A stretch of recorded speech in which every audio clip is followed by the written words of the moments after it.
Good afternoon, everybody, and welcome to today's webinar. My name is Hemant Sethi. I'm your host for the day. We're going to wait for another 3 to 5 minutes. So we request your patience and thank you so much for joining us promptly today. We're still seeing people joining the webinar. So we'll allow for those that are still signing in. Like I said, we'll allow for between 3 to 5 minutes, and then we will be starting today's webinar. Thank you again.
Good afternoon, everybody, and thank you for joining us today. We're still seeing participants joining. As mentioned earlier, we'll wait for another 2 minutes and then we'll make a start right after that. Thank you again for joining us promptly this afternoon. We look forward to you participating in the webinar.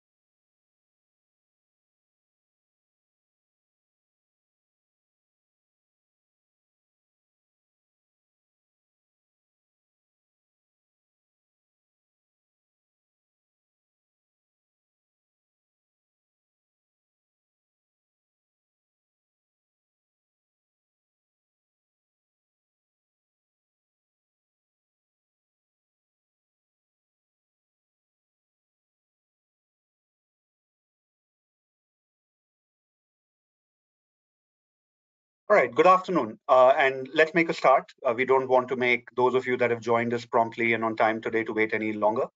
So good afternoon again, and on behalf of the British Safety Council, it's my pleasure to welcome you to today's webinar. My name is Hemant Sethi, and I'm the country head for our organization in India. As you're all likely to be aware, this happens to be a special week for the health and safety work function in India, with National Safety Week being celebrated across the country from the 4th to the 10th of March. Through today's event, we hope to contribute to the efforts taken by our members and client organizations to celebrate and commemorate this special occasion. Before sharing more information regarding today's event and introducing our expert speaker, I would like to share some important information about how you can get involved during today's virtual event. The duration for today's session is expected to be close to an hour, and during the session, the audience will be on listening only mode. Having said that, we look forward to your questions and comments through the course of the webinar, which can be posted through the question functionality in the GoToWebinar app. At the end of the presentation, we'll have a Q&A session with our expert speaker, where we look to answer as many questions as possible and time permitting. Moving on now to the theme for today's webinar, the relevance of well-being in health and safety management. Over the past few years, there's been growing recognition for how the scope of good health and safety management needs to include considerations for the well-being of employees. During the past 2 years, unfortunately, due to the impact caused by the global pandemic, the relevance and importance of well-being in general, and certainly in the work context, has been enhanced significantly. At the British Safety Council, we believe it no longer is an option for organizations or for exemplary organizations to consider managing the well-being of their employees, but instead it's a necessity for them to adopt an integrated approach to managing the health, safety, and well-being of their employees and stakeholders. We hope our session today will help you in getting some useful guidance regarding this important topic and help you in implementing integrated strategies in the future. It's my pleasure now to introduce Marcus Herbert, a colleague and a passionate expert when it comes to the area of well-being.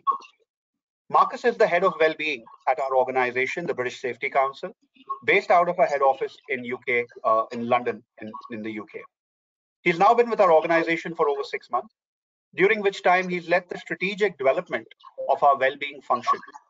He, along with his team, continues to grow our capability to offer support to other organizations for achieving their aspirations to excel with well-being in the workplace. On that note, Marcus, if I may hand over to you and request you to share a little bit more information about yourself before leading us with today's session. Thank you, Marcus. Absolutely. Thank you, Hemant, for introducing me. Very kind of you. And also thank you to the audience for having me here to talk about the subject that I am, very passionate about. Before I give a bit of an introduction into my background, I'll just apologise that my voice is a little bit deeper and more raspy than usual. We've got a little bit of a seasonal cold going around in my house at the moment. So apologies for that, but it won't affect the delivery of today's session. So Hemant was highlighting there that I've only actually been with British Safety Council for around about 6 months now. However, I've worked in the industry of wellbeing for the last 15 years. And I come from a sports science background, having worked with elite athletes on strength and conditioning and improving performance, but then transitioned that sports science approach into corporate wellbeing, where I used to work with executives as a physiologist, helping them to improve their own individual health and wellbeing. The way that we would do that is having a look at the risk factors for things like diabetes, heart disease, cardiovascular disease, and also ultimately looking at the health profile. Based on that health profile, we're able to then tell those individuals how they could then reduce their risk of disease and ultimately improve the quality of their life. When I then realized that actually having these one-on-one conversations is really meaningful, what I need to do is start to spread out my reach and start to work with organizations at an organizational level. Hence why I then started to read into organizational well-being and then ultimately the strategic approach to well-being. So hence today, ultimately the topic that we want to address is how well-being is intrinsically linked within health and safety, and hence why I've been asked to deliver a session today during Safety Week within India. So if we can move on to the next slide, please, and we'll start looking at the content of today's session.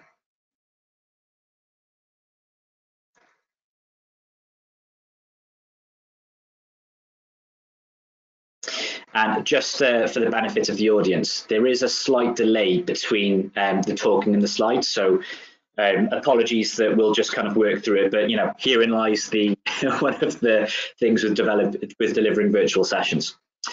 So when we're talking about well-being, what I've seen over the years is that different people have different perceptions of what well-being is. And nobody's necessarily right or wrong about what well-being is, because there is diversity in the definition. But what I want to do is introduce to you what we define well-being as, and then the background and the foundations to why we define it in that way. And then crucially, one of the main points that we want to address today is how health, safety and well-being are, intrinsically linked. And actually looking at the traditional approach to health, safety and well-being.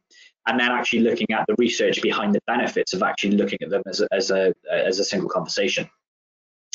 In order to build on that, we're going to be having a look at the strategic approach to wellbeing, which is ultimately something that we guide other organisations on at British Safety Council. And there's something else that I wanted to do with today's session is, rather than just talking about the research and the theoretical underpinning of health, safety and wellbeing, I actually wanted to look at some of the physiology behind stress and resilience. Because for me personally, that's how I started to truly understand the impact of things like stress, but also the things that we do within our lifestyle that can impact our resilience and how it impacts our risk of disease and ultimately our performance. So I'm particularly interested to deliver that session towards the end. So if we can move on to the next slide, please, and we can start looking at our definitions.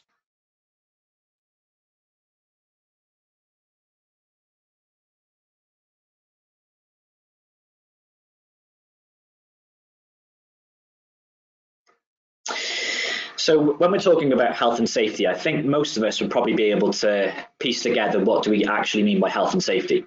But what I wanted to do is actually separate out health and safety and look at health as a single word and as a definition to start with. And traditionally, health used to be just referred to as the absence of disease. So somebody that doesn't have any visible illness would be considered to be healthy. But the World Health Organization have actually expanded out that definition to say that health is a state of complete physical, mental, and social well-being, and not just the absence of disease or infirmity. But if you unpack the words within that definition, you've got physical components, mental components, and social components, and also a reference to well-being. So in many ways, that definition needs to be expanded upon. And then when we look at safety as a separate entity to health, safety is defined as the freedom from occurrence of risk of injury, danger, or loss. So traditionally, when we look at safety within the workplace, we're looking at preventing the incidence of risk or preventing, actual accidents from happening, and less focus on the health side of health and safety. But theoretically, somebody that is safe theoretically should therefore be healthy. But then actually, if we combine those two words together and look at what is health and safety combined, health and safety is put forward as just stopping you getting hurt at work or ill through work. And then, we come on to our definition of well-being, and we are actually going to break down this definition into more detail in the following slide. But our concise definition of well-being is an individual's ongoing state which enables a person to thrive. Now, what we mean by that is that well-being is not something necessarily that is achieved. Well-being is something that requires constant work and constant attention. And there's so many different factors that can have an influence on our well-being. And we're just going to start to dissect what some of those factors are. So if we can move on to the next slide, we can start to look at some of the domains of well-being, and that actually there's multiple components that will have an influence, some of which requires us to take our personal responsibility for, but many of which are impacted by our own organization and our employer. So looking at these domains here, if you look at the top left, you can see health. So of course, we're going to talk about health when we're talking about well-being. But if we break down what health actually means when we're talking about well-being as a collective, you can see that it can be broken down into physical safety, physical health, and also mental health. Again, mental health, I've actually separated that out of this, kind of diagram, because we're going to be expanding upon that more specifically within this presentation. Not just the statistics and how it impacts on the workplace, but also the physiology of it later on in the presentation. So of course, these health components, we can take personal responsibility for many of these things, but also the rest of our life, i.e. our work time in work, can also have an impact on our health. So if you look across to the top right-hand side of the screen, you can see where work has its role to play with well-being, whether it's positively or negatively affecting it. Taking things like work demands, line management, pay and reward, and change management, all of those things will have a direct impact on somebody's well-being. And like I say, both positively or negatively. If we look to the bottom left of the screen there, you can start to see that values and beliefs also comes into the equation of well-being. So, really well-being is not just about somebody that is absent of illness. You can see that within values and belief, diversity and inclusion have a role to play. Ethical standards also are involved in the definition of well-being. And crucially, leadership has a massive impact on somebody's well-being, again, both positively or negatively. So these are the things that we can start to piece together and realize that actually, we as individuals within our workplace may actually be having an impact on the well-being of our colleagues. Moving across then to social and collective, something that I really wanted to highlight from this particular part of well-being is that employee voice has an impact on a person's perceived well-being.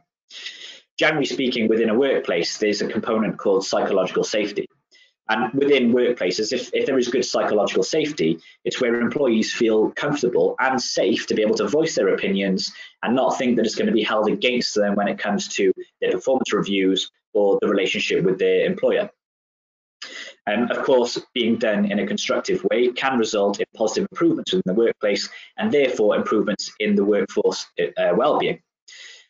On the other side, a workforce that doesn't feel comfortable or safe to voice their opinions and doesn't feel like their opinions are going to be heard in the right context, that will ultimately have an impact on their well-being, and therefore, as we'll discover in the next few slides, will have an impact on their performance as a worker. And then in the bottom right, the last section being personal development. So looking at things like career development and creativity, again, these factors will have an impact on somebody's well-being. One of the things I wanted to take out of this particular section is their emotional intelligence. Again, this is something that we're going to pick up on later on in the slide deck, because again, this is an area that we ourselves can actually have a level of control over. So really interesting to have a look at that. So now we've looked at the different domains of well-being, if we could move on to the next slide. And we can start to look at some of the statistics, which of course you always have to do whenever you're trying to put a point across, is look at statistics that are relevant to well-being. Now, this is the second time that I've presented to an audience that is predominantly in India. So I made a point of making sure that these stats are actually relevant to the Indian workforce, rather than what I would normally present on, which is the UK workforce. And it was really interesting, actually, just even trying to find the statistics to back up the points that I was looking to make. And typically because well-being is something that is, on the growing trend within India. So trying to find sources to provide this data are more difficult at the moment. That said, from the research that I did, 70% of Indians, Indian adults rather, experience work-related stress at least once per week. So that's at least. So, it's happening more than once a week, but the research is suggesting that 70% are experiencing it at least once a week. And now, stress, interestingly, is often thought of as being a bad thing, i.e. somebody that is stressed is not going to be performing well, or somebody that is stressed might be mentally weak. But actually, stress by itself can actually be a good thing for performance. If you consider somebody like an elite athlete that is about to start, doing a 100-meter race, for example, or start to perform in any other kind of sport, that right level of stress can actually result in enhanced performance because their adrenaline is pumping, their heart rate is raised, and it means that they can actually run faster and react quicker. But it's when stress reaches a point where we don't have enough resilience to recover from that stress, that's when stress can become an issue. And we're going to explore that in more detail as we go through the slides. Now, stress, of course, will have an impact on various different things within our lifestyle, but sleep is most certainly one of them. And based on the research that I did, 57% of Indian adults lose sleep because they're stressed. Now, again, sleep is something that directly has an impact on our well-being and also has an impact on our performance, which we're going to be extrapolating later in the slides.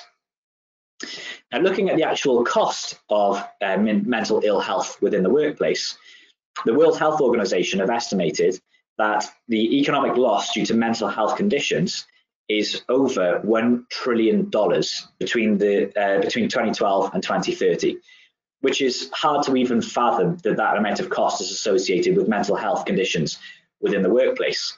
And of course, this is an estimate because of the apparent lack of data collection that we have at the moment within the workforce. And a lot of the data that I was finding was actually only really relevant to teachers within India.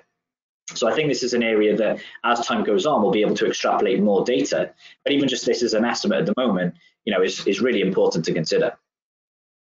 Having said that, on a more positive note, it's also been put forward, and this is not just relevant to India. This is just relevant to the workforce globally. But it's found that on average, you get a return of $4 for every $1 spent on basically things to try and improve the health and productivity within the workplace that is focused on addressing mental ill health. So ultimately, putting an intervention in place that is targeted at improving mental health within the workplace has been found to give a return on investment of 4 to 1. So really positive messaging to take away from that, and linking it to Herman's point at the beginning that actually addressing well-being within the workplace is something that should be the norm moving forward. So now if we can move on to the next slide and we can start to piece together the story of how health and safety is relevant to stress. Now, if we were to just take a step back from this whole conversation, and if we were to think to ourselves of a time that we ourselves as individuals have experienced stress or anxiety or depression, and think about how that impacted us as individuals and our performance. And we could probably extrapolate ourselves that we as individuals would be more likely to have an incident or an accident within the workplace simply because of how that impacts our thought process and our mentality. So the research, of course, has found that there is a link between mental ill health and the rates of industrial accidents. Now, we're working in health and safety. If we're trying to reduce the number of incidents that are happening in the workplace and ultimately eradicate the risk, and we now know that mental ill health has an impact on increasing the rates of industrial accidents, this is where we start to look at mental health with a slightly different lens. And you might be thinking to yourself, well, why would this be happening? Why is there a link between mental ill health and higher rates of industrial accidents? Well, poor mental health creates a distraction for people that are suffering from it. It's something that will take up the main portion of their thinking processes, and it will literally prevent them from being able to focus on a task. It will actually result in diminished ability to control thoughts and actions as well. And I think we can all relate to that when there's been a time where we maybe lost our temper for no particular reason, but we've then acted in a certain way that afterwards we thought, why did I do that? There's actually a physiological reason, there's a neurophysiological reason as to why this happens. And we're going to be exploring this later in the presentation. But there's also ways that we can improve our level of control in those situations. And furthermore, when we're looking at mental ill health and how it impacts the rates of accidents within the workplace, of course, poor mental health will impact sleep. And if you have an individual that isn't sleeping as well, that will have an impact on their fatigue. And people that are fatigued will also be more likely to have accidents within the workplace. So in summary, what the research is telling us, that people that are stressed, anxious, or depressed are just more likely to be distracted by their thoughts and find it harder to focus on a task. So we move on to the next slide, we can start to have a look at how physical health actually has an impact on health and safety within the workplace. And much like mental health, physical health impairment or issues with somebody's physical health will also increase the risk of accidents within the workplace. And again, if we take a step back and ask the question, well, why would somebody's physical health have an impact on their risk of accidents within the workplace? Well, if you look over to the right-hand side of the slide, you can see the obvious ones, like somebody that has impaired hearing or impaired eyesight or epilepsy. Of course, they're going to have a higher risk of incidents happening in the workplace, and there's going to need to be more measures put in place in order to keep them safe and incident-free. But also, really interesting bit of information is that diabetes is also something that can have an impact on incidents within the workplace. So diabetes, of course, can result in people fainting and blacking out, simply because of a significant drop in blood sugar. And there will be a large proportion of people that have diabetes that don't know that they have diabetes because they've never had the test to see if they have diabetes. But more crucially than that, it's estimated that 1 in 6 people in India have diabetes. And when I've delivered this type of topic and information in the past to an Indian specific workforce, there was a lot of agreement and a lot of people that were saying, yes, either I have diabetes or I have family members who have diabetes. It is commonplace. And obviously there are things that can be done to address diabetes and prevent the onset of diabetes and of course treat diabetes. But when we look at diabetes just as an individual factor, that alone could increase the risk of incidents and accidents happening in the workplace. And similar to mental ill health, poor physical health can also create a distraction. So if you take somebody, for example, that maybe has a knee issue or a lower back issue, and they're in the workplace trying to focus on the task that they're doing, whether that be on a manufacturing line or whether it be sitting at a desk, typing emails, that pain and discomfort will have a direct impact on their ability to focus and therefore have an impact on their productivity. And of course, as I was saying on the previous slide with mental ill health, poor physical health can also have an impact on sleep. So again, if you take somebody that maybe had a bad shoulder or maybe a bad lower back, and they're trying to get comfortable when they're going to sleep, but they just simply can't get comfortable, that will have a direct impact on their ability to sleep and therefore fatigue and of course their risk of incidents within the workplace. And then lastly, just to address this kind of final point, that just being overweight or obese by itself can also increase the risk of injuries within the workplace by 25 to 68%. And the reason for that, when applied to a manufacturing industry, is simply because an increased weight will put more pressure and strain on the joints, and therefore twisting injuries are more likely to occur.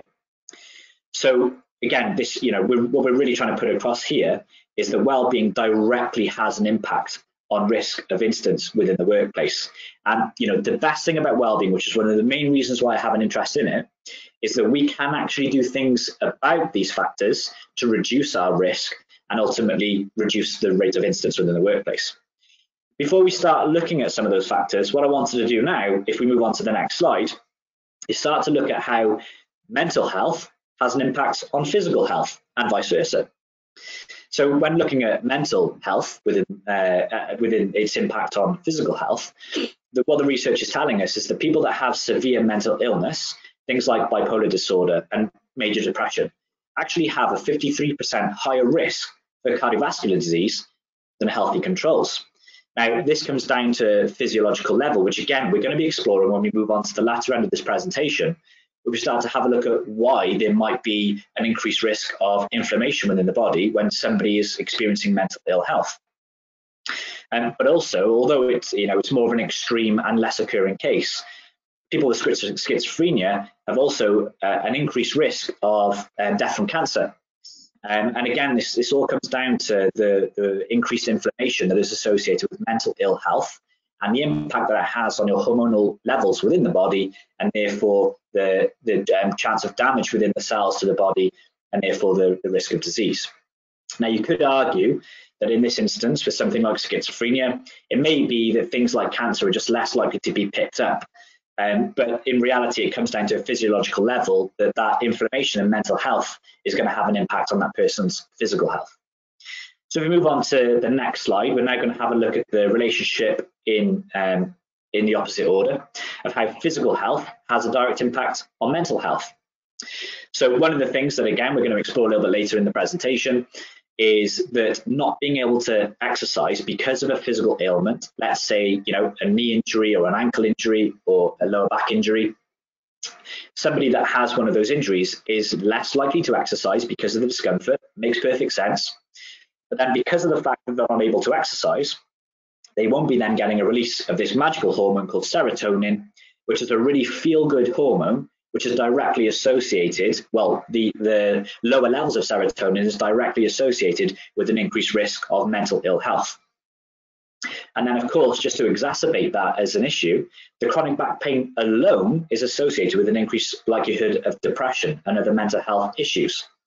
And again, this comes down to an underpinning physiology of how the two are linked. And when we actually extrapolate, what do we mean by the physiology of stress? All of this stuff will start to piece together and we'll start to realize why this is all intrinsically linked. So if you can move on to the next slide, please.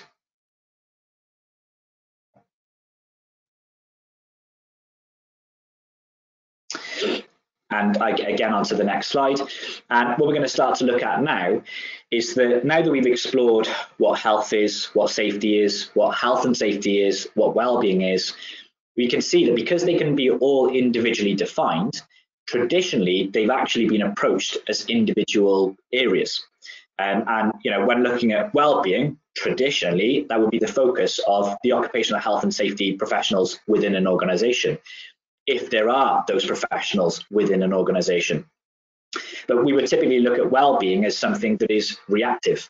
So if you take something like stress, for example, typically the support for somebody going through stress would come in when they've got to their breaking point and they need that support, rather than being a preventative approach of helping that person before they get to breaking point and experiencing anxiety, depression, or breakdown.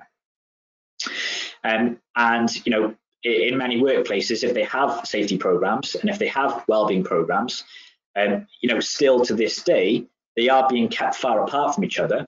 And, those departments are often not actually working directly together.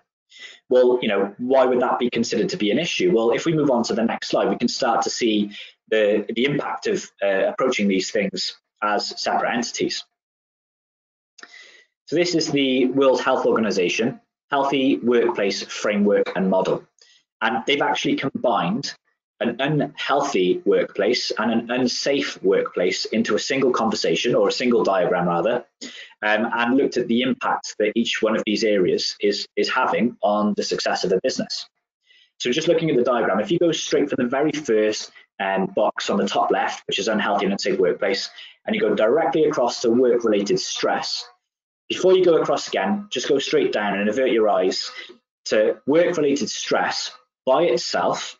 No matter what the reason for the work stress is, just work stress alone can result in unhealthy personal health practices. So for example, comfort eating, or maybe drinking alcohol, overeating, lack of exercise. So just work stress alone will result in those types of health behaviors if somebody doesn't have necessary steps in place to use their resilience to counter the work-related stress. Now, if you take those unhealthy lifestyle choices and go down to the next box, you can see that continuing with those unhealthy lifestyle choices, the research shows us there's going to be an increased risk of chronic diseases such as heart disease, diabetes, and high blood pressure. Now, before you go across on that diagram, if you come back up to the very first box, the unhealthy and unsafe workplace, and jump over the work-related stress and have a look at just things that we've been discussing in the last few slides, how an unhealthy and unsafe workplace will also result in, as we've seen, an increase in accidents and injuries within the workplace. But it can also result in work-related illnesses, job dissatisfaction, which of course will have an impact on productivity and performance within the workplace, and also burnout and, in kind of worst-case scenarios, depression. So now we've looked at how an unhealthy and unsafe workplace can have an impact on disease risk and also accident risk. You then combine those two factors together and you have a look at how the diagram then splits out, and you can see that those two factors of disease risk and accident risk within the workplace will ultimately lead to an increased level of absence. So absenteeism being when people are away from work because of illness. And then it doesn't matter what that illness is, they're just away from work because of it. Or it could be because of infirmity or injury. But also, it increases the risk of presenteeism. Now, presenteeism as a terminology is when somebody is at work, but they're not 100%, they're not the best version of themselves. And that by itself has also been found to be a significant cost within the workplace. And then if you look to the box next to that, of course, in situations where there might be compensation claims because of risks within the workplace, and of course, turnover of staff is ultimately going to present increased costs to that firm. You combine those factors together and then you have a look at what impact does that have on the business. And you can see that, of course, there's going to be increased costs. If you have an increased staff turnover, if you have staff away from work, if you have staff that are in work that aren't at their full functioning selves, of course, that's going to have an impact on the bottom line. But it also will decrease productivity. So the business outcomes, no matter what those business outcomes are or what those business objectives are going to be affected by an unhealthy and an unsafe workplace. And of course, then, decreased quality of the product delivery to the customers. So ultimately, all of those factors combined, if left untouched, if left unaddressed, and no improvements made, could ultimately result in business failure. So this is where now we're starting to look at well-being in a slightly different light. Yes, we want to look at well-being to improve the workforce and improve the workforce experience, but also we're looking at it as ultimately this has an impact on the business. So if you could look at move on to the next slide, please.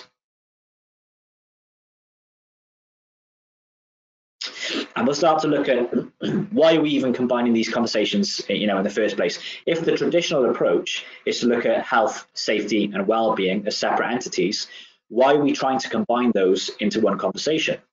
Well, ultimately, what the research is showing us is that compared to the traditional programs of separating them out, when you have an integrated approach, not only can it lead to healthier and safer employees as I was just saying on the previous slide, it actually results in improved operating and financial outcomes for the employers. So it really feels like a win-win-win situation that ultimately means that we should really have a clear health, safety and well-being strategy in order to achieve these outcomes. And it's not just limited to one study or one piece of research. Looking at an evidence from 32 different intervention studies actually found that there was a positive impact of having an integrated approach on worker health and safety outcomes when combining all of those three factors under a single conversation. If you can move on to the next slide. Now, what we're saying here, we're not saying that you should have specialists in health, safety and well-being.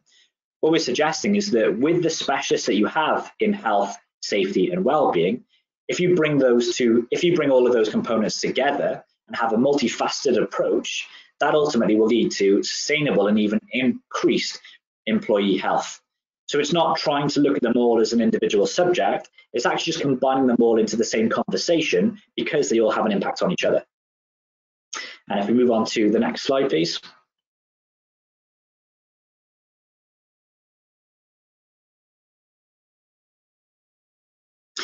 So ultimately, within British Safety Council, one of the reasons why I've been brought in as head of wellbeing is to oversee the strategic delivery and development of what's called our Being Well Together programme.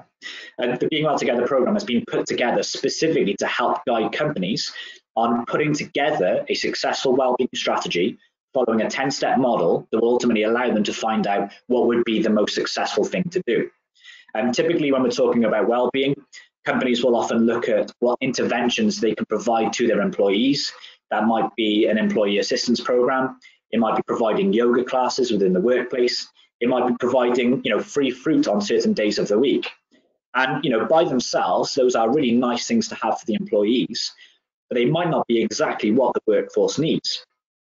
So within the Being Well Together program, we've combined comprehensively health, safety and wellbeing into ultimately a single conversation, where we have what's called an organisation assessment tool and an employee survey that allows us to establish what are the gaps in the current provision and what would be the focus points in order to achieve a successful wellbeing outcome in years to come. This isn't a one-stop shop. This isn't something that is just done as a one-off and then we can expect successful outcomes. It's an ongoing process that gradually evolves and iterates over time. But also how we're addressing health, safety and well-being as a single conversation. We've put together a 5-star well-being audit that covers the traditional health and safety components because of the large number of detailed questions that it has on health and safety, but it also includes components of well-being to ultimately break down to understand how a company is performing in those 3 different areas. So if we move on to the next slide, we can start to actually just examine some of those 10 steps.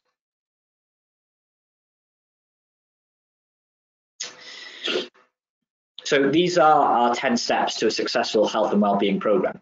And within the Being Well Together program, this is what our support managers will take organizations through, literally from step 1 all the way through to step 10.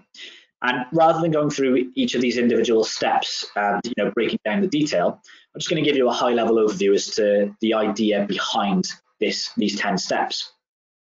And what I want to do is actually talk about it as if we're talking about a single person, not a whole organization, just one person.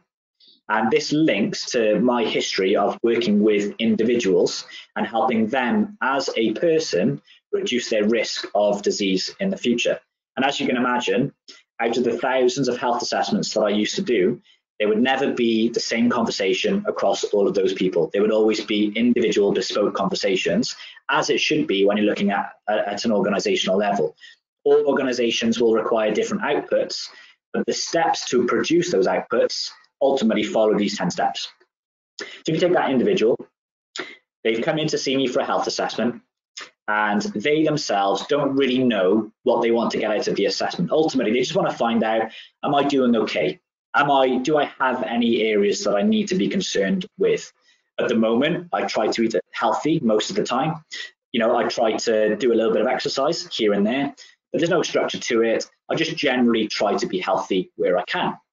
Well, step 1 for that person would actually be looking at things like their family history, things like their lifestyle choices. What are the data points can we actually assess from this person, from this individual? And what could we do? How could we ultimately break down what would be the focus areas for this person to take away from this experience? Step 2, then, of course, would be assessing the requirements and the current activities. So we would do a range of different tests. So that might be doing their height and weight, might be looking at their blood pressure, might be looking at their blood profile. And that data, combining that initial research and then combining the outcome of their health, the actual tests that we do, would allow us to evaluate the gaps within their health to understand what it is that they need to focus on improving moving forward. Now, as you can see, I'm purposefully doing this as an individual because we can essentially replicate these steps, but at an organizational level. But it's easier just to think about an individual for the sake of going through these 10 steps. Once you then have those current gaps, which will allow us to find out what the focus areas are, you can then create the strategy and the plan of what they would need to do as an individual in order to see improvements. Now, the next few steps are a little bit more difficult to compare to an individual, so we'll start to transition now into how this relates to an organization. But step 5 really requires the commitment, competence, and leadership of the organization in order to support these messages of why this is important within the workplace. Now, at an individual level, they need to be wanting and willing to change their lifestyle in order to reduce their risk of disease. And moving on to step 6, of course, then, once you've gone through the strategy, you've gone through the plan, you've got the engagement, you know that people want to do the things that you're going to line up for them, you then implement those measures and get them to essentially start on reducing their risk of disease or incidents within the workplace. This isn't something that can just be, delivered and left alone. This is something that requires ongoing engagement and sustainability. So regular check-ins, understanding whether or not things are working, adapting if they're not working, and allowing the program to grow over time. This is where I was saying that this is not a one-stop shop. This is something that over time is an iterative process. And then step 9 ultimately comes down to reassessing your effectiveness of whether or not the interventions that have been put in place for that individual or for the organization have actually been beneficial. Now, what happens if the things that have been implemented are not successful? Well, that doesn't mean that it's been a waste of time. What it means is that there needs to be an assessment of why wasn't it successful and what could be done in order to increase the chances of being successful in the future. So that then it really starts to come together to create a successful strategy from a health, safety and wellbeing perspective that is really relevant to the individual or to the wider workforce. And of course then step 10 that we've added in as a nice little cherry on top is to be recognized. Companies that put together health, safety and wellbeing strategy for the benefit of their workforce and their company's growth should be recognized for achieving those things. And of course, we have various different awards and recognition in order to do that. So we can move on to the next slide now, please.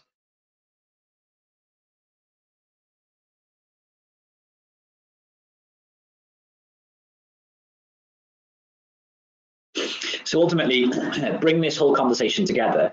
Why is the British Safety Council interested in well-being as a topic? Well, our vision as a not-for-profit is that no one should be injured or made ill through their work. That has been something that we've been, looking to achieve over the last 60 years. But by putting well-being at the heart of our strategy means that we can broaden the delivery of our vision and have a greater impact and therefore achieve our vision in the long run. So we can move on to the next slide, please. Now that we've explored, and on to the next slide again, now that we've explored the theoretical underpinnings of the importance of combining health, safety and well-being within the workplace, this is where now we're going to start to look at physiologically, why is it that somebody might experience stress and what is resilience? How are the two interlinked and what can we do as individuals to address stress just on an individual level? So within this section, we're going to be defining stress. We're going to be defining resilience, looking at how to recognize signs and symptoms within ourselves or within other individuals, and then also look at the link from a physical, emotional, and mental perspective between stress and resilience. And then also, at a light touch, just explore some of the techniques or strategies that we can employ as individuals for managing our energy and therefore our resilience, including lifestyle choices. So if you can move on to the next slide, and we'll start to outline what we mean by stress.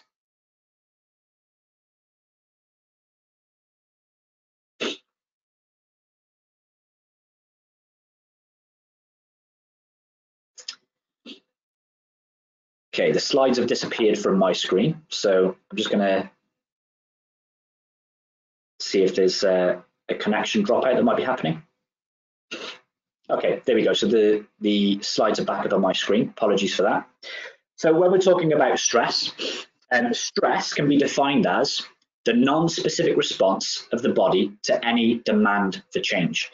Now, this was first defined by a scientist called Hans back in 1936, and it came from research that he was doing looking at the impact of different medicines on rats.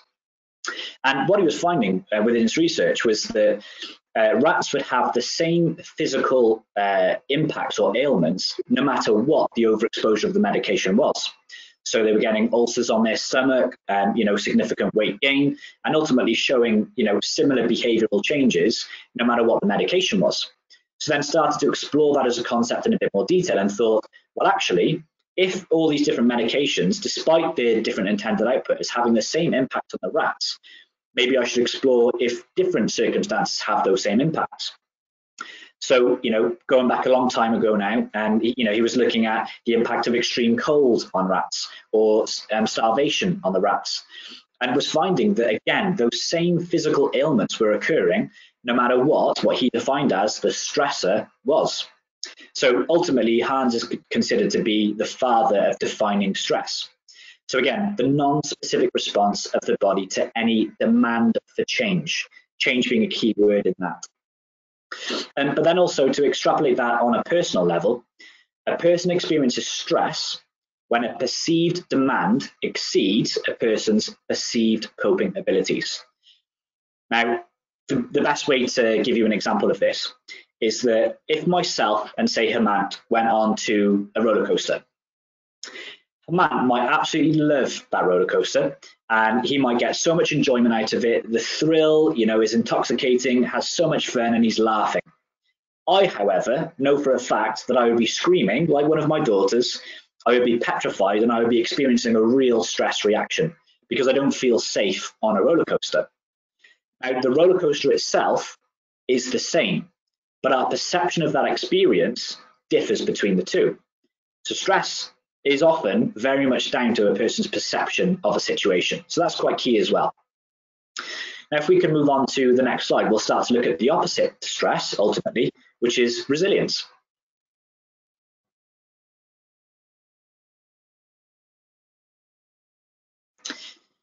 So resilience, in the way that we define it, is the capacity to prepare for, recover from, and adapt to stress, challenge, or adversity. So it's three components there. It's not just somebody that is able to avoid stress from happening. It's not just somebody that can react to stress when it happens. And it's not just somebody that can recover from multiple states of being in a high stress state. It's all three of those.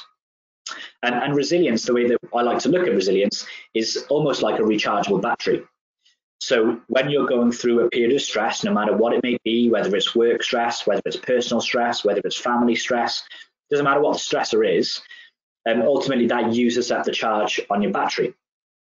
But then if you put measures in place in order to boost your resilience, you will then recharge that battery and be able to essentially recover from and prepare for any future stress that might occur. And ultimately, one of the best things about resilience is it is something that we can actually build over time to sustain our energy and deal with stress that happens. So if we move on to the next slide, please, we can start to have a look a little bit more about the physiology behind stress. Okay, so I'm sure that the vast majority of the audience at some point will have heard of something called the central nervous system. I'm sure there's going to be a lot of people that are nodding, yeah, absolutely, I understand what the central nervous system is. So if we have a look at one of the branches of the central nervous system, and we're looking at the autonomic nervous system, auto being the key part of that phrase, the autonomic nervous system is responsible for regulating things that are outside of our active control. And it can be broken down into two components. your sympathetic nervous system and your parasympathetic nervous system. And if you look at the diagram, if you look at the left-hand side, the sympathetic nervous system is also referred to as our fight or flight system, or our fight or flight response. That side of the autonomic nervous system is responsible for slowing down saliva secretion, speeding up our heart rate, and ultimately inhibiting our digestion in order to react to a stress response. So it might be something that, as I say, fight or flight response, it might be something that we need to quickly jump out of the way of a situation. Or it might be that we need to run for a particular reason.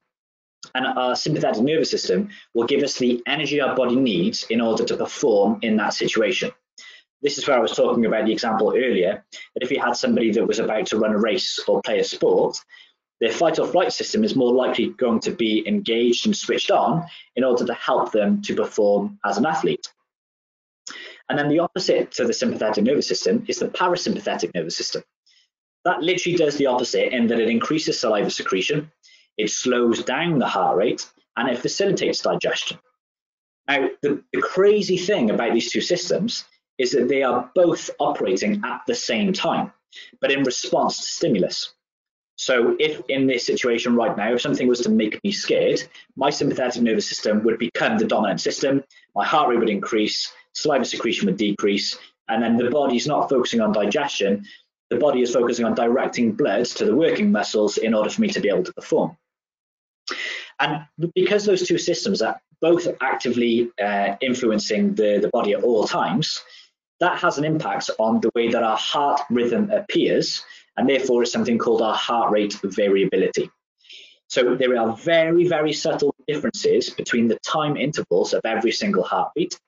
And what I used to do as a physiologist was examine this within individuals so that we could have a look at what was the balance like between the two systems, their sympathetic and their parasympathetic, to have a look at how well they were equipped at that moment in time to deal with stresses within their life.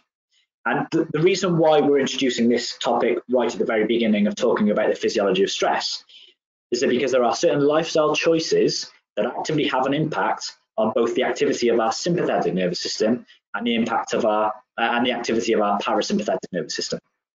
We'll start to explore those in a couple of slides' time, but for now, if we can move on to the next slide, please.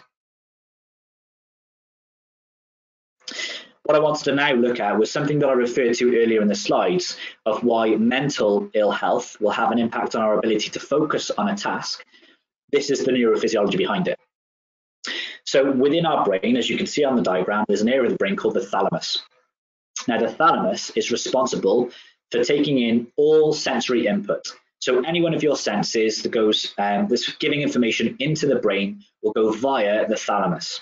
The thalamus then synchronizes that information and sends it out to what's called your cerebral cortex. And your cerebral cortex is the higher level executive thinking part of the human brain that makes us the dominant species on Earth. In fact, we have the largest cerebral cortex to grey matter ratio in our brains out of all other brains on Earth. So our cerebral cortex is ultimately what allows us to have creativity, to have focus, to have strategic thinking, and allow us to perform as human beings.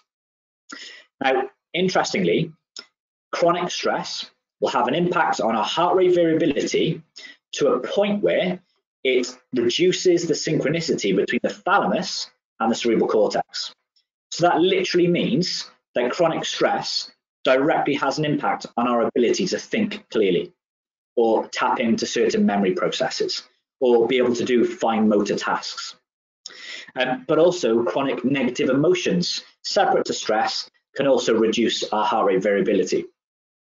So, really interestingly, if we just take stress and, poor emotional intelligence, those two components alone can literally have an impact on our ability to perform, and therefore, of course, increases our chance of incidents and risk within the workplace. So I'm sure you're sitting there now thinking, well, what can we do about these things? Is there anything that we can do to actually improve our stress, at an individual level? We'll start to look at that in the next few slides. If you can move on to the next slide, please.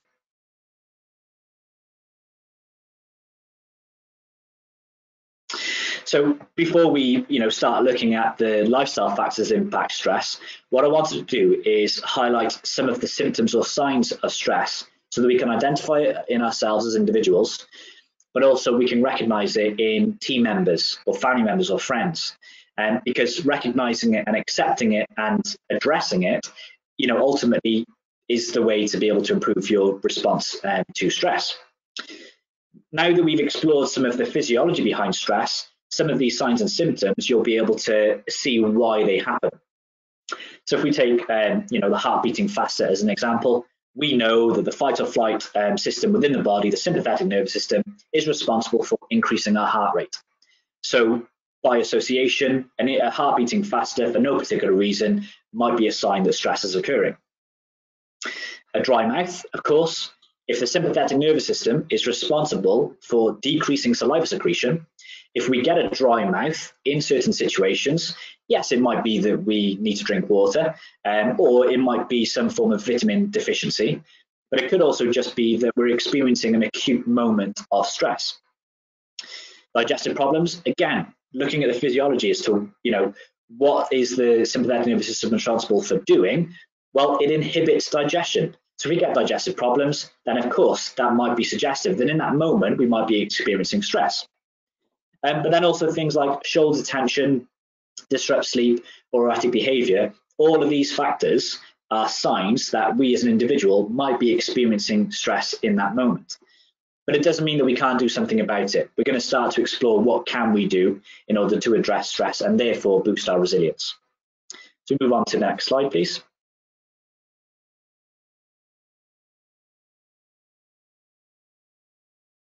So all of these things that I've put up on the screen are lifestyle factors or lifestyle choices that have an impact on our resilience, i.e. they reduce our resilience and therefore reduce our ability to manage stress. Now, based on the time that we've got and the size of the audience that we're talking to, we're not going to go through every individual component separately, but I am going to pick out one or two as examples, mainly because I think that they resonate the most with people when we're talking about them. So one of them is excess caffeine. So if we take, tea, coffee, or chocolate as an example, all of these things contain caffeine, fine. But interestingly, caffeine stimulates our sympathetic nervous system in exactly the same way that stress does. So caffeine will result in an increased heart rate. It will result in an increased release of cortisol, which is often considered to be a stress hormone. Not a bad thing in isolation, but that just is something that is released when we consume caffeine. And so by consuming too much caffeine, we're literally putting more pressure on our resilience because we're stimulating our fight or flight system in the same way that stress does. So just that as a component, if we were trying to reduce the activity of our stress system, one of the things we could do is just consume a little bit less caffeine and ideally no caffeine after 12 o'clock midday. Reason being is that caffeine stays within our bloodstream for 10 to 12 hours after consumption. So consuming caffeine after 12 o'clock is likely to have an impact on our sleep. So we're going to come on to that in a few slides' time as well. Another factor that I just want to highlight as something that can impact our resilience is insufficient breaks at work in the bottom right-hand side of the screen. So generally speaking, we as a workforce will work and work and work until the job is done. But interestingly, research has shown us that by taking an active break throughout the working day will actually result in a restoration of the balance between our sympathetic nervous system and our parasympathetic nervous system, enough to allow us to recover and therefore improve our performance after we've had that break. So again, somebody that's experiencing stress is unlikely to take breaks at work because they feel like they need to get things done. But interestingly, investing in taking that break is more likely to reduce the level of stress they're experiencing, therefore improve their performance, therefore probably have an impact on the things that are causing the stress in the first place. So if we move on to the next slide. And we can start to have a look at some of the lifestyle factors that will also have an impact on our stress and resilience. So within this kind of diagram, what I wanted to show you is the impacts of good sleep quality on our mental function. So to start off with, if we look at the brain scan that's underneath good quality sleep, you can see those two little green circled areas. That area of the brain is called the amygdala. Now, the amygdala is directly responsible for our fight or flight response. So as an example, if you yourself have ever been made to jump by something, whether it was somebody beeping their horn or somebody jumping out of a cupboard and making you, frightened, what will happen is your amygdala, without using your thinking brain, will just make you react. There's no thinking process involved. It's just a fight or flight response, and it's telling you to move to be safe. And we're wired in that way as a survival mechanism. That's an important part of our brain function. But interestingly, a good quality of sleep means that there's a better connection between that prefrontal cortex here of the brain responsible for those executive thoughts and our amygdala, so that we become less reactive if there isn't a need to react. So if it is a situation that might be make us jump and might make us slightly scared for a moment in time, but we immediately recognize that it's not something to be fearful of, our body will just recover and go into a rested state. But without that good connection between the prefrontal cortex and the amygdala, we will stay in a heightened stress state, and therefore that will have an impact on, of course, our ability to recover. And what's been found, if you look at the brain scan in the bottom of the imagery there, you can see that sleep deprivation, literally just poor quality of sleep, even just for one night, increases the activation of the amygdala within the brain, and therefore the connection between that prefrontal cortex and the amygdala is decreased. And what that means is that we are literally just in more of a fight or flight state, just as a result of having poor quality of sleep. So of course, what can we do to address sleep quality and improve it? Well, if we move on to the next slide, we'll start to look at a little bit about the physiology of sleep.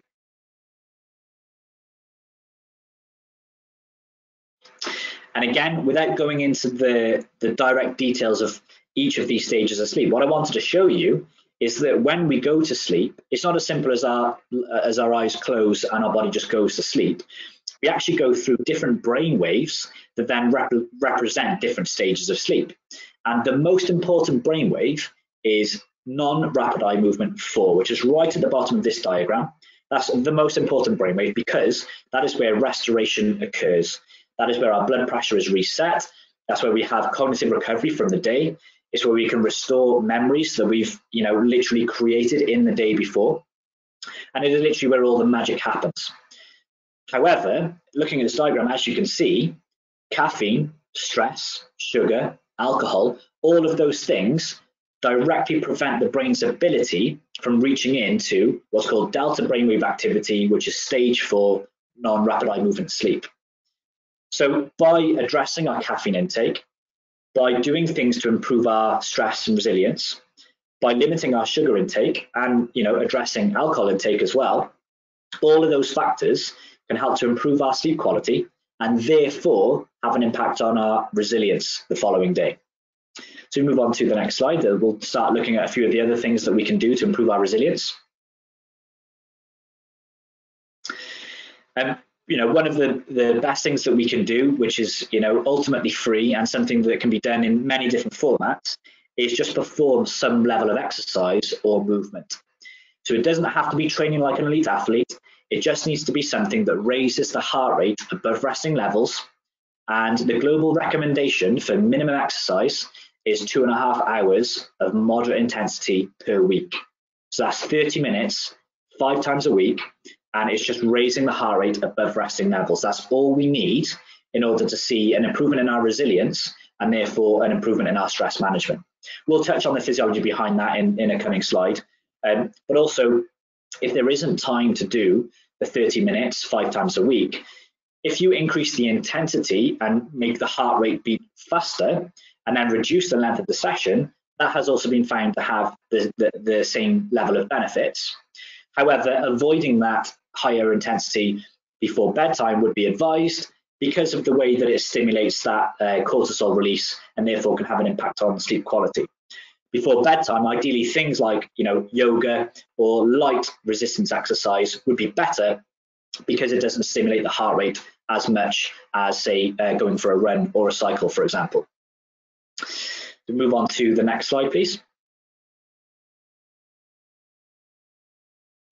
So this gives you a little bit more information as to why exercise specifically has an impact positively on both physical health and cognitive or mental health. Again, we've kind of preached this message pretty much throughout this whole presentation. But the reason why physical health is impacted by exercise is that it improves your hormonal balance. So cortisol is something that I've referred to already as being a hormone that is associated with stress. Cortisol gets a bad rep, but it's not a bad hormone by itself. But the crucial thing to take away from this message is that when cortisol is being released from our adrenal gland, it means that DHEA isn't being released from our adrenal gland. And DHEA, or dehydroepiandrosterone, is the most potent anti-inflammatory hormone that our body naturally produces. And by doing physical exercise, we then actually improve the release of our DHEA, therefore reduce the inflammation in our body, therefore reducing our risk of disease development. And of course, I'm sure but everybody's fully aware already that exercise will also help to reduce muscle tension, improve sleep quality, and ultimately improve heart health by reducing blood pressure and cholesterol. And moving on to cognitive health, as we referred to earlier on in the presentation, doing exercise also helps to aid relaxation by releasing that serotonin, again, another hormone that is directly associated with mental health. Furthermore, something we were talking about the synchronicity between the thalamus and that cerebral cortex, by doing exercise, it directly improves the connection between the thalamus and the cerebral cortex, so literally resulting in improved cortical facilitation. Lastly, exercise can improve our memory and also boost positive emotions that we experience because of the endorphins that we release. So it really is a fantastic way to improve our resilience, improve our sleep, reduce our risk of disease, and therefore have a positive impact on health, safety, and well-being within the workplace. So we move on to one of the last slides. Something else that I just wanted to introduce is this component that whilst we can address our lifestyle choices, we can introduce relaxation in the workplace by having regular breaks.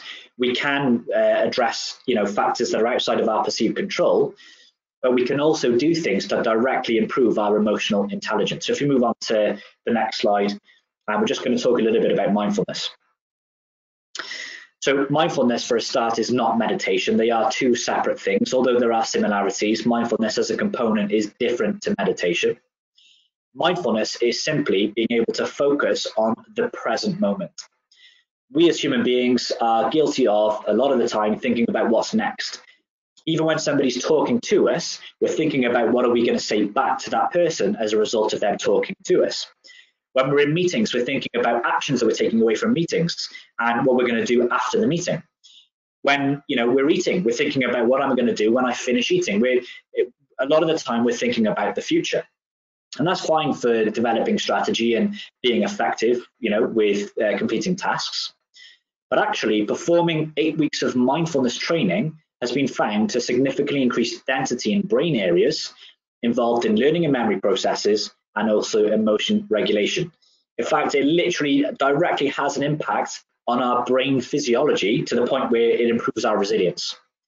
So mindfulness, it's no joke, it's scientifically proven to have a direct impact on our performance. And of course, if we compare that then to the benefits that have within our work lives, it's shown to have an association with stronger relationships within the workplace, increased levels of success, and also happiness. So huge benefits to take away from something that we all have the capacity to do if we actively engage with it in the same way that we would do with exercise. And if you move on to the next slide.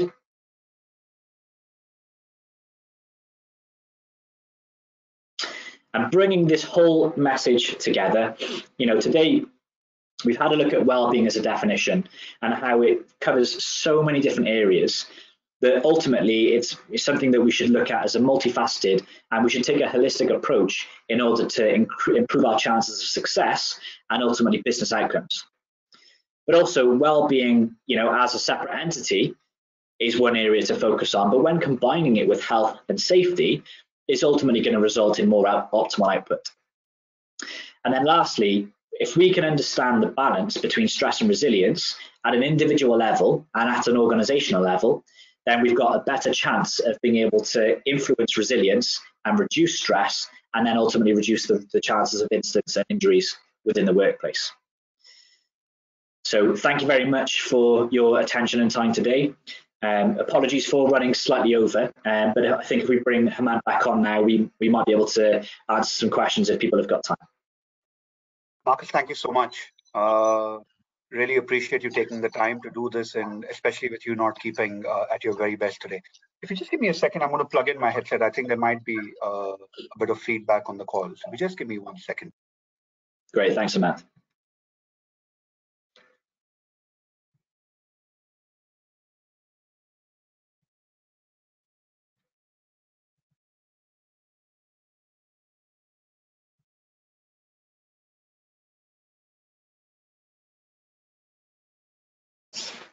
All right. I hope you can hear me now, Marcus. Okay. So, Marcus, we already have a question, and it's about, are there any sort of tips or any guidance on how organizations can engage their employees positively on the topic of well-being? Because it's often sort of looked at in a suspect manner where employees can perceive it as a hidden agenda from the employer to raise productivity or collect data about employees. So any guidance on that from your perspective? Yeah, absolutely. And this is one of the crucial areas that is often a failure point of other well-being, I say, strategies that we support organizations with. And it's always the organizations that take responsibility for health, safety, and well-being will often assume that through their own research they know what's best for their employee base. And that often is a fair assumption to make, because they're the ones that have recruited those employees, and they're the one that create that workforce for whatever role that it is that they do. But what we've actually found is that by surveying employees to ask them what it is that they feel would be beneficial to them is one of the best ways to initially engage with fostering that relationship of trust within the workplace. So the workforces can say, we truly want to listen to your needs, and then based on your feedback, we will put together, a work stream, focus groups, a plan of attack in order to help support you as individuals, which will then ultimately help us as a company and as a business to perform. Now, I think, employees at no matter what level within an organization will all fully appreciate that, being employed is a give and take situation. They give their time and their energy and their performance, and they receive a salary and a job. And in order for that whole relationship to be more successful, wouldn't it be great if both the employee and the organization were closer on their perceptions of the value that they could be experiencing within the workplace? And I know that stress and mental health is still very much a taboo subject. It's still something, within different industries that people don't like to talk about. And even myself, growing up, and the area that I grew up in South Wales is a very proud nation, and we don't experience stress. And if there's a challenge or adversity, we need to power through and we need to perform. But obviously that's a backwards logic when you realize that stress in itself directly decreases performance. So if we understand stress within the workplace, and we recognize that stress untouched and unmanaged will reduce productivity within the workforce and therefore business failure, then we're doing it wrong. Whereas if we actually put in steps and measures to improve stress within the workplace, the employees will be happier. They'll be more willing to engage in their roles. They'll be more willing to stay working for that company, and they as themselves as an individual will just feel better. And therefore the employer then gets all the positive outcomes of a workforce that is more engaged.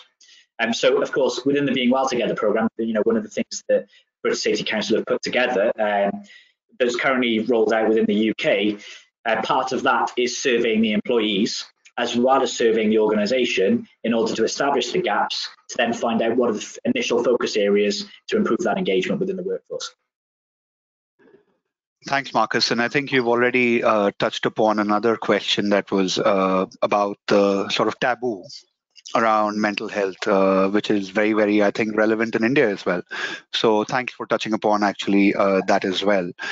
We have another question, Marcus. Yeah, sorry, go on. I could probably expand upon that a little bit in more detail. Sure. So just with stress being a taboo subject, I completely understand that to be the case, because that's how I grew up in my kind of small village with strong people, and we're from the valleys. We used to be miners. We're a resilient nation. I understand. I get it. But ultimately, we all have hearts. We all have brains. We all breathe.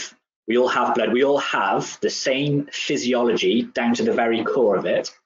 And what the research has shown us is that when we leave our stress response without any relaxation, without any work on our relaxation response, then it just causes problems from a health perspective, whether that be physical or mental. It impacts relationships. It impacts success. So just as a human species, we create inventions in order to make our life easier. Mobile phones and technology exists because it makes our life easier. Emails exist because it's quicker than writing letters. So we as human beings want to constantly strive for performance. So recognizing that stress directly has an impact on performance is just something that in the future will be the norm. In the 1960s, people looked at exercise as being unusual and as something that you didn't need to do. But then now people fully appreciate the value and benefits of exercise. And I just think that in the future, it will be the same for stress and mental health. No, thanks for that. And I think it's been very riveting, your presentation has, on the physiological aspects today, because, the sort of connection and the deep impact that has on well-being. Right, we have another question, Marcus, on objective setting for well-being. So, is there an objective way to set targets for achieving progress with well-being for organizations? Any guidance in general that you might be able to share in this regard? Yeah, absolutely. So, and actually benchmarking is a crucial part of establishing success within a well-being strategy. So again, I don't want this to sound like it's a sales pitch, because it's not. It's just a matter of fact that within the Being Well Together program, there is a benchmarking process where your results get compared to other organizations. But also separate to that benchmarking process, ultimately data is what allows you to determine whether or not there's been change or improvement. And doing that step one and step two of understanding what data is it that your organization currently captures, no matter what it is, just what data the company currently captures, and that by itself can be used as a way to set a baseline to then compare to later down the line. So if I take an example, if I take, say, a company that maybe was using an employee assistance program, there will be anonymized data that is being captured as a result of that service on usage, on effectiveness, on typical things that people are needing support for. And all of that data can then be used to create maybe interventions that are relevant to that workforce. And that data can then be reassessed in 1 year, 2 years, 3 years time, just to see if there's been any change. Data is obviously one part of it, but also focus groups is another significant part to set baseline and to set something that can be used as a benchmark to compare to. And of course, that will be different for all organizations. So I wouldn't say that there are certain targets that you should be aiming for, like having a low level of absenteeism or low level of presenteeism. It should be more focusing on interventions that are directly relevant for that workforce to then have a positive impact on whatever it is that you currently capture in your data set. Excellent. Marcus, this is the last question, and we are overrunning right now, so just mindful of that. So in terms of, health and safety management and how well-being is now sort of being approached by organizations, are there any commonalities? And one of the questions we have today is about, is there any benefit in identifying hazards relevant to well-being, in regards to the work carried out by people in terms of their work context, and even linking up to any specific activities. But I'll broaden the question a bit and talk about, if you can just talk a bit about any commonalities taking from health and safety management and now applying it in well-being management for organizations. Yeah, absolutely. So, I would say the most forward-thinking companies within health and safety will ultimately be doing a root cause analysis for any incident that takes place within the workplace. But that root cause analysis needs to factor in the individual as well as the circumstances. So a really detailed root cause analysis breaking down, whether that individual was going through, some life trauma, or whether or not they've got any physical ailments that might have resulted in something happening.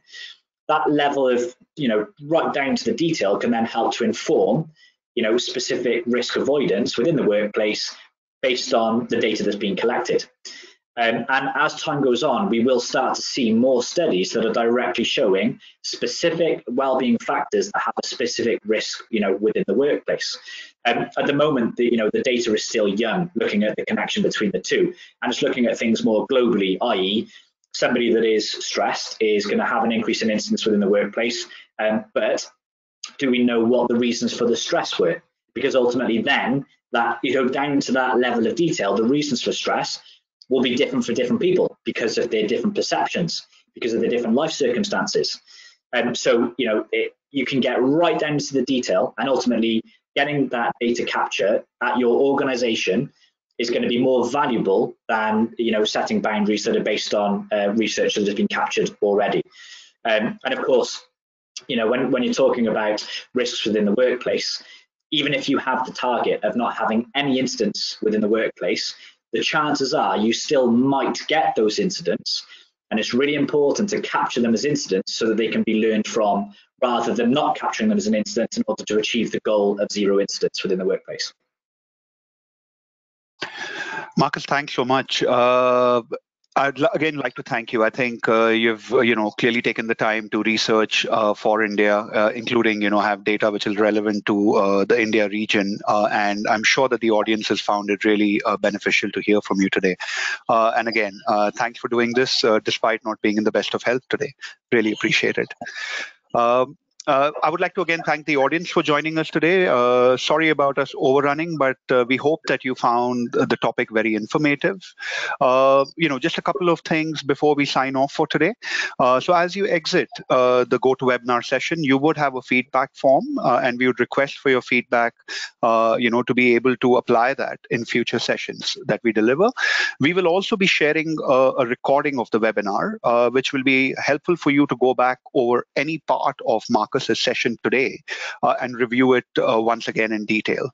Finally, with the National Safety Week, ongoing at this point of time, we're very pleased to offer a special rebate on our membership for corporates.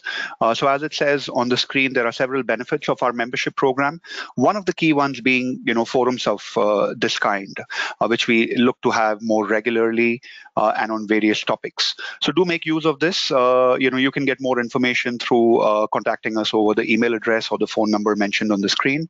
And we again thank you for your participation. Kindly take the time to complete the feedback form at the end of the webinar session. Thank you again, and I hope that you found today's session useful. Thank you.